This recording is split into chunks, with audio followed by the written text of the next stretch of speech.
This is Cauldron, back with Dragon Age Inquisition, and we are in the hinterlands, where we finally made a little bit of progress. Got here from the Frostback Mountains. There's a little battle going on in the distance, or there was, it's probably over by now. And yeah, the first thing I want to do is... whoop, not that. Wrong game. First thing I want to do is see if I can level my characters up. So let's start with Alana. Some features on this screen are currently unavailable. Is that going to be the same for Solus? Yeah, that seems new, isn't it? Yeah, so anyway, let's look at the other characters. So this is my first time looking at other character screens. Solus. So this is going to be really our first chance to explore what the other like schools are about and abilities and all that sort of stuff. So Solus is a mage. He's got Spirit, Storm, Inferno, and Winter. So kind of a four elements sort of thing. Well, not quite.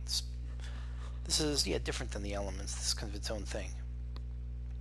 Let's see. Spirit. Masters of the School of Magic. Excuse me. Masters of the School of Magic call upon spirits for protection, as well as the essence of the fate itself.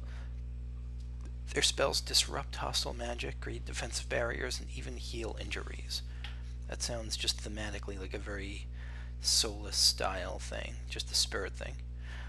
Storm. Masters of this school of magic call forth the power of thunder and lightning. Their spells paralyze foes and arc from one enemy to another. So this has got some area effect abilities, and some zappy boy time. Inferno. Masters of the school of magic dominate the battlefield with unrelenting fire. Enemies who survive the initial blast are driven mad with terror or burned to death in unquenchable flames. So there's some damage over time stuff probably here. And Winter. Masters of the school of magic summon cold that bites deeper than the cruelest winter. Their icy spells slow and weaken enemies, so kind of a supportive debuff type. Okay, so good to know. Now we got 3 abilities. So what do we want to do with these? So barrier is what he's already got. Create a shimmering protective barrier that acts as temporary additional health. Barrier naturally decays over time. So that must be, when I start combat, that must be the thing he immediately casts. That makes everyone light up with joy. Peaceful aura. Threat reduction. I won't worry about that for now just yet, but if Solus starts getting pounded, I might give that a shot, but I don't know, I'm not immediately worried about that. Guardian Spirit, a protective barrier that springs into place around you automatically when you're badly injured. So again, not something I'm super interested in, but I'm looking for, where's a heal? Yeah, like this is the good stuff. Heal. Strength of Spirits, barrier bonus 50%, rejuvenating barrier. So I'm inclined, and then so what else? I'm inclined to go down this tree primarily. Let's see though what some of the other stuff are, because right now he's got something in the Winter tree. He's got Winter's Grasp. You lock a target in a sheet of ice, freezing it in place. Ice damage, 200% weapon damage. Wait.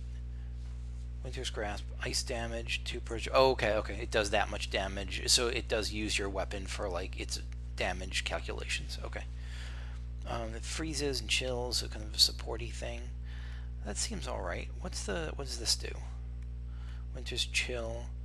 Now damages and chills nearby enemies as well. However, only the primary target is frozen. Like, that seems pretty good, right?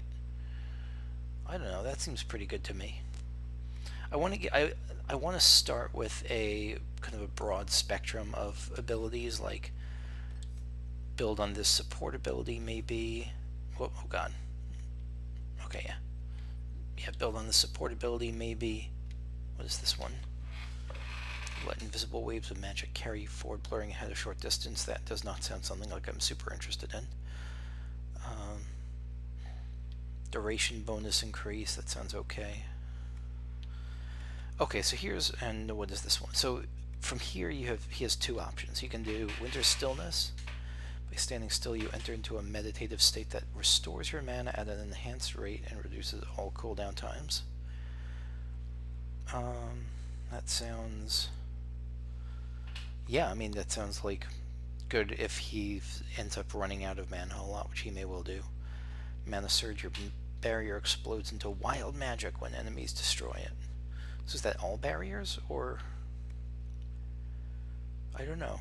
Your barrier explodes into wild magic when enemy... Oh, I guess mages have like a natural barrier on themselves. The blast freezes all nearby enemies and allows you to cast your next spell without consuming mana. That sounds okay. What's the ultimate here? Ice Armor, Blizzard. Yeah, I mean, all those sound good. What can I start with here? Chain Lightning.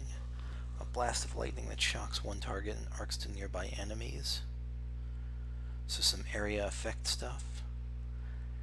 And Enemy Energy Barrage. A salvo of elemental blast that homes in on targets ahead of you. So I'm going to do... Oh, let me check Inferno just real quick. Flash Fire, Searing Paints, and then Panicking. Is this area effect? I don't think so. Massive explosion, leaving enemies in the area burning in agony. I like leaving my enemies burning in agony. That's always a good thing. But so what's the difference between Immolate, 300% weapon damage, Chain Lightning, 250% weapon damage. This sets them on fire also. Cooldown 16 seconds, burning of 8 seconds. This shocked duration. I don't remember what shocked. I think shock is that paralyzed thing. Yeah, I think I'm gonna actually go with Inferno here. So yeah, so I want to give him an extra ability here. So let's do Inferno, or Immolate rather. Wait, Immolate? Yeah, Immolate.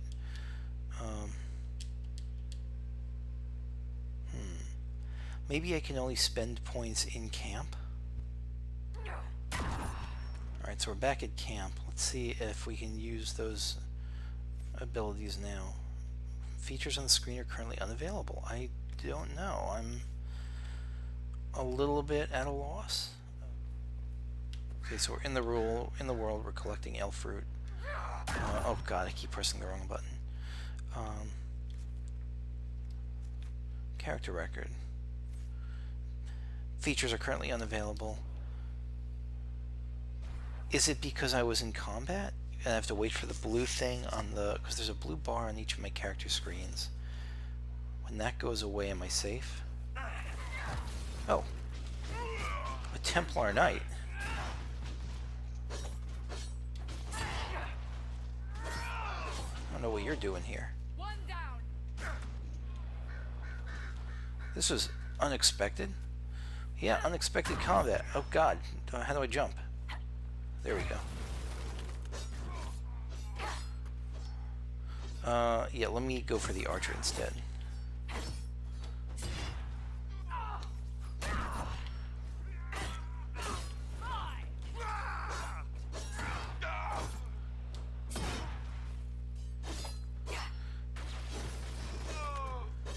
He certainly looks cool. He's got quite a shield going on there.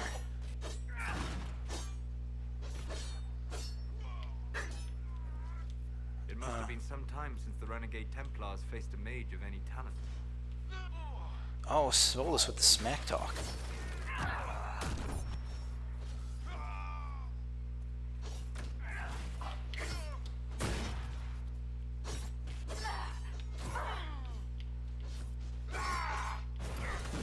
Yeah, I'm not being super active. I'm trying to figure out what's going on.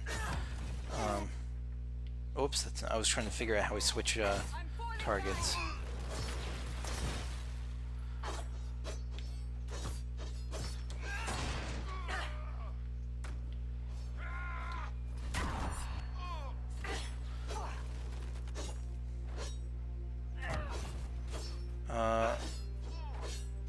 Okay. So Cassandra's taken some hits. And something I'm noticing, which I should have expected, is that... Yeah, that was just like a Templar camp, I guess, that I stumbled into accidentally. So I guess now I get the chance to see something else I was wondering about, which is how Cassandra heals up. Her face looks pretty wounded. Is that... it's hard for me to see. I'm looking closer at the screen. Yeah, it looks like she's like bleeding and stuff.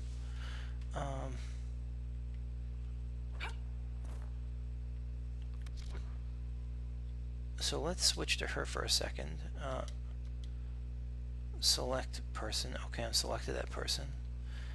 Now I'm as Cassandra, I guess.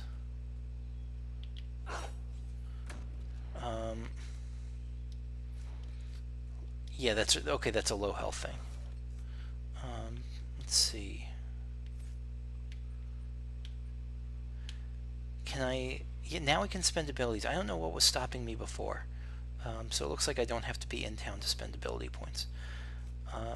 So let's try that just right now. Maybe I was in combat before and I didn't know it. That might be it. That sounds likely. But before we get to her, let's get to... No points to spend for Alana. Let's go back to Solus to pick up from where we left off. So I decided on you getting Immolate. What does this do?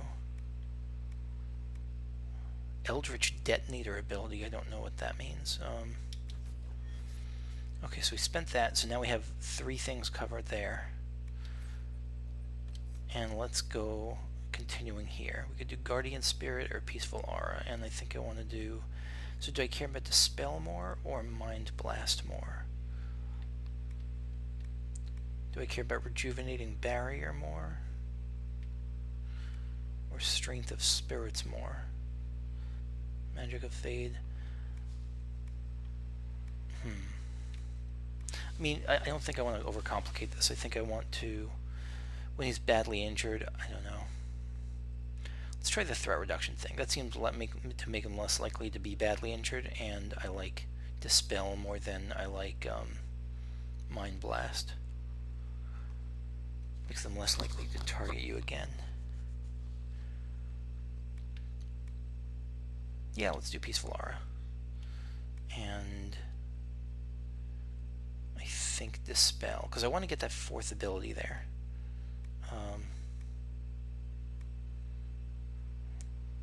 Because I really want to work my way towards Revival, because that sounds super good. Yeah, let's do that. And Dispel. Okay.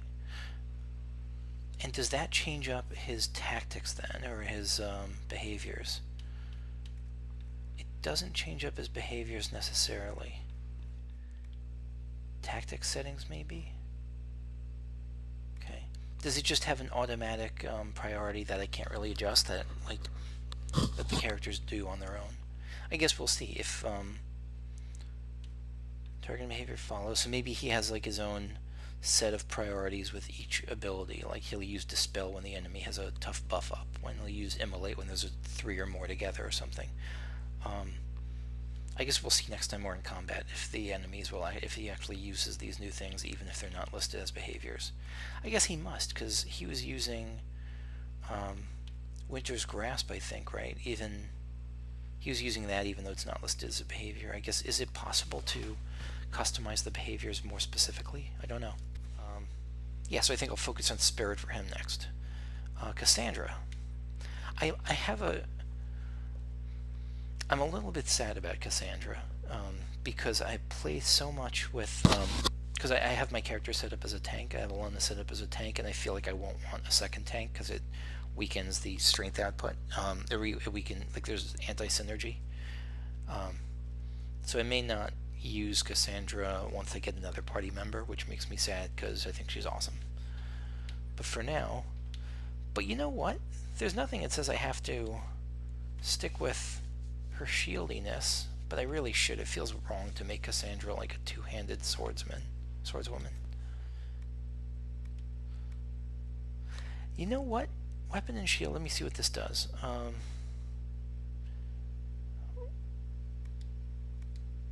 Tactics settings, wait, what? What does that do, tactics settings? I see a check mark, star, X. I assume check mark means yes, use tactics settings. So if I decided that she wouldn't, like I didn't want her challenging anyone.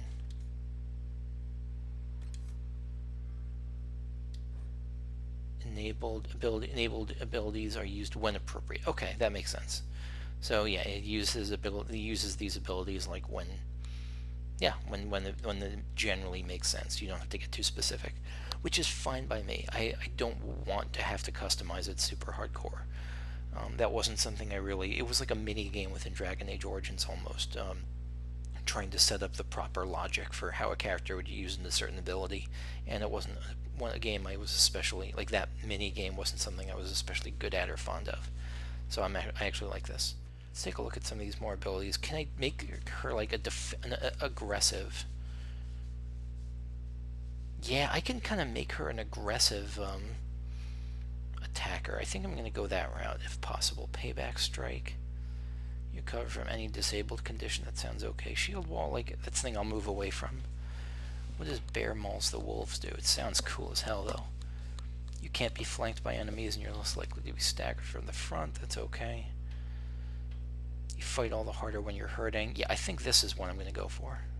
Let's do that. And then, yeah, let's go for the more aggressive ones. Shield bash. Lunge and slash. Yeah, this is what I'm talking about. This is where I'm going to go with Cassandra.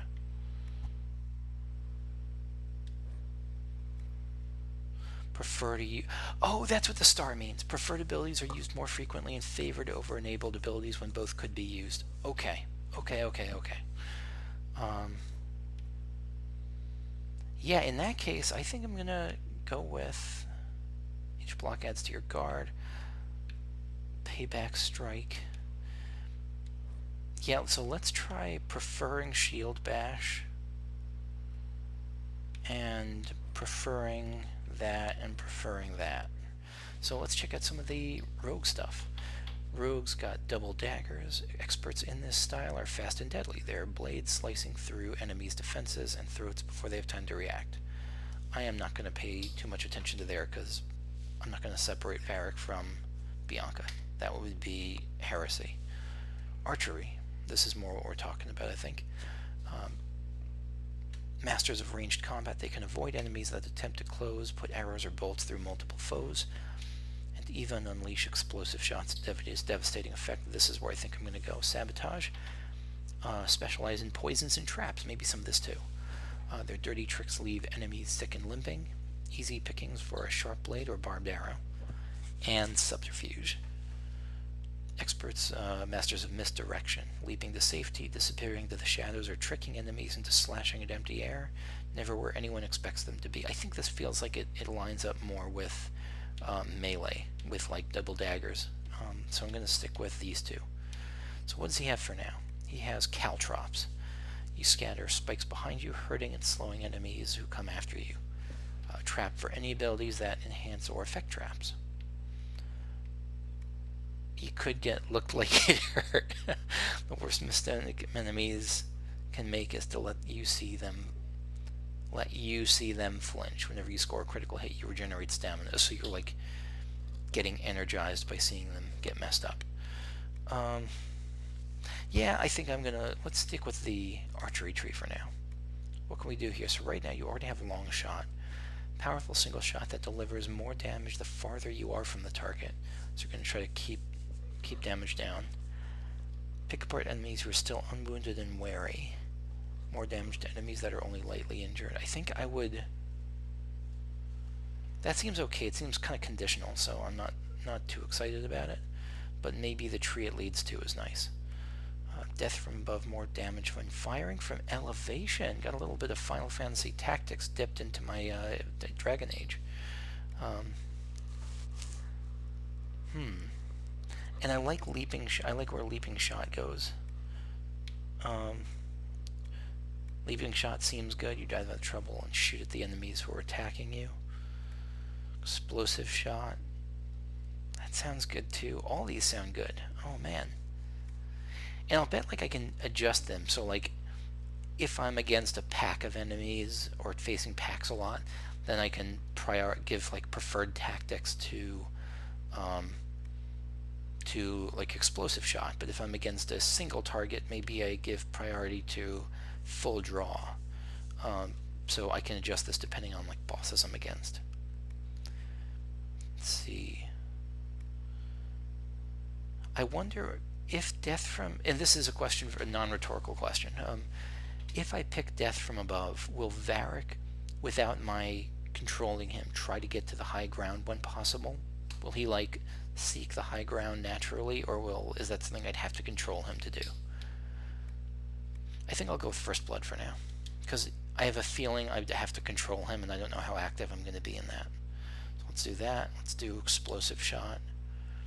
What does this do? Chain reaction. Shrapnel from explosive shot fills the air and sets off deadly reactions that do more damage the more enemies are nearby.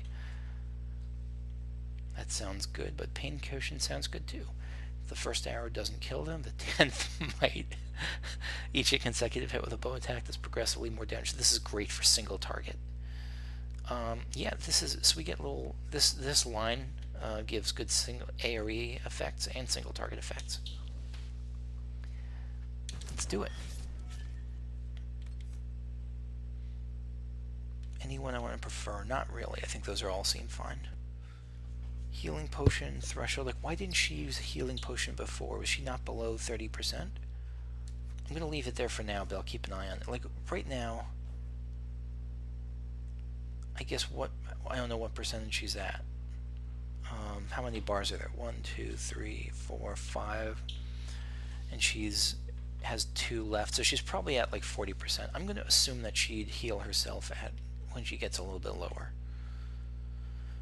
Or maybe, can I force her to use a... Oh, damn it.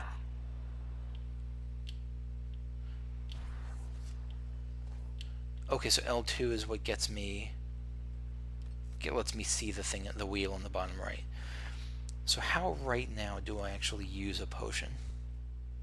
Yeah, so if you're able, again, if you know how to use a potion, please let me know, because I don't know how to use a potion right now. Maybe it's just automatic, and that's that.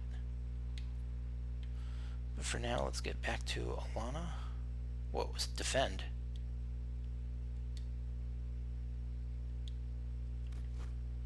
What was that?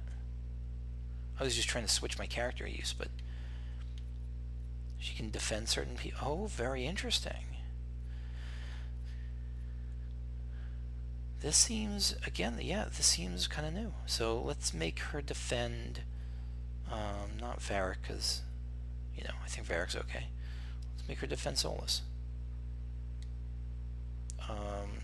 Exit. And, nope, not that. Okay. Okay. So now I'm on Alana again, ready to move ahead a little bit. So... let's check out what we started looking out for. So we got a few things here. So we got Hot Cthulhu over there, but we'll ignore him for now. As much as he draws our eyes and our lust. Let's go to Astrarium. It's a little globe. Astrarium. Astrariums allow you, so this is going to be Astrariums, so this is going to be a thing we'll see recur. Astrariums allow you to unlock the secrets of the heavens. Recreate the image of a constellation by connecting the stars without making the same line twice. This is giving me very Final Fantasy 13-2 vibes right now. Like those anomalies. Recreate the image of a constellation by connecting the stars without making the same line twice.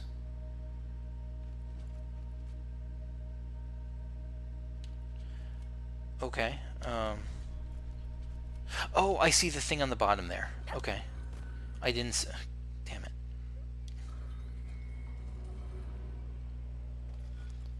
Okay, so I see the thing on the bottom right now. So this is a little puzzle. And it seems like I'm not sure. So let's see if I go from... I want to start on the right here, I think. I want either this or the far right. So if here, here. No. Let's see. So if I start here, and I go here.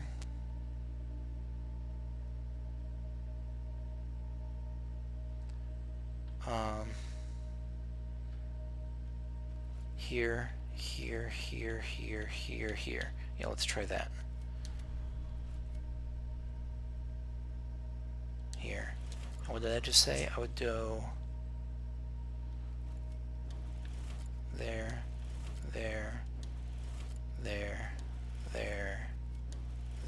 and there. Easy peasy lemon squeezy, a sword.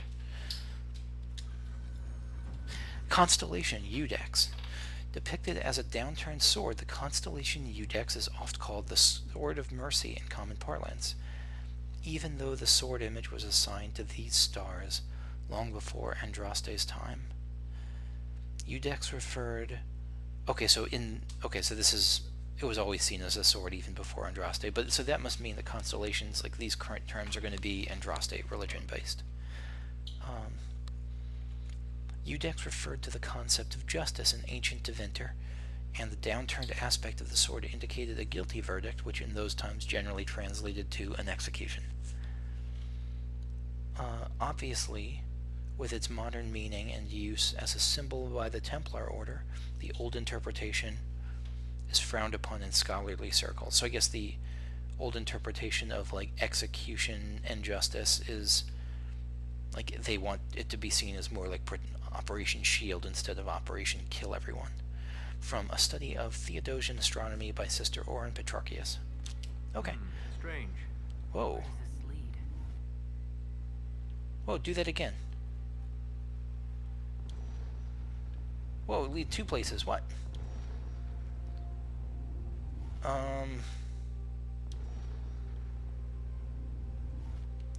We will come back to that and we'll follow where it leads. But first, let's read this. So what is this place, this camp? You got a book here, got some map thingies, a little tent. This looks like more of a long-term setup. Maybe not. Anything inside the tent? Nothing I can see. Astrariums. Regarding your inquiry regarding the so-called astrariums, it is our considered belief that these are relics from a cult that existed in the pre-Andrastian era of the Tevinter Imperium. Right, okay. Now, what would be considered a cult in a society that worshipped the old gods? That's what Tevinter worships, the old gods? Is that why there's... Is it literally like the Elder, like Cthulhu? Like, is that why there's that hot Cthulhu over there? Is that why it's there? Is that like a Tevinter I'm getting ahead of myself. An order of magisters who believed in the destruction of the magisterium, the governing body of the Imperium that determines which mages are and are not given the magister title. The members of this order wished to return to an earlier period where dreamers ruled. Dreamers. And evidence indicates they operated throughout Tevinter, though primarily in the frontier areas. There they would lock away their secrets, caches of treasure, and perhaps even secret meeting places, though we have no way of knowing for certain. Unlockable only through knowledge of ancient astronomy, a practice that we understand rather out of fashion in the late Tevinter period. So this is like full-on secret meetings, secret codes, Da Vinci things, all that sort of business is what was going on in these old Tevinter cults. According to our investigations, each of the astrariums could point toward the secret cache. If one knew the three constellations that mapped to each device present at the site,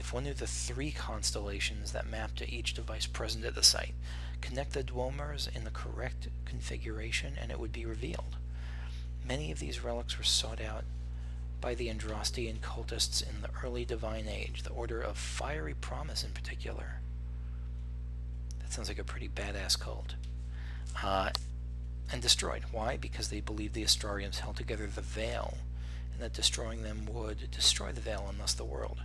Such is the way of cults of any kind, that the true reasons for what they do could never truly be understood by modern minds. From a letter by Magister. Magister, so this is by Tevinter Mage. Paladonus, head of the Corial Order, 512 Exalted. I'm just trying to process this a little bit. I read things quickly and I process them a little bit slower. So sometimes it takes me a little bit of time to understand what I'm reading. So what does it want me to do? So many of these relics were sought out by Andrastian cultists and destroyed because they believe the astrariums held together the veil, and yeah, destroying destroys the world. That seems unlikely. Can I destroy this? Am I allowed? No, I don't think I can do that. But it also means that I'm not going to worry too much about following him right now. I think as I go, I'll eventually, like, that way I'm pointing straight ahead. I'll find another astrarium, and that way I'll find another astrarium. Then those will be the three. In the middle, it'll light up something. So I'm not going to follow their trail right now. In fact, I'm not going to do anything else right now because I've been playing for about 40 minutes, a little bit less, and I'm going to call it, I think. Next time we might actually get closer to, yeah, and now I'm pretty sure, actually, I was just kidding about, Cthulhu and all that, but that may well be one of the, like, this place might be the hideouts of, like, old Tevinter cults, and maybe that is a statue that they worshipped. If we're really mapping elder gods or old gods onto, Lovecraftian elder gods and old ones. I don't know. I know there's classifications, but yeah. So next time we'll head that way, and I see a exclamation point, which we'll get even closer to. Oh, that's what the thing on the map is. I was wondering what this star is. This is the thing on the mini map on my bottom left. This is an astrarium symbol. So yeah, thank you for watching, and I'll see you next time where we might get 3 feet ahead. See you.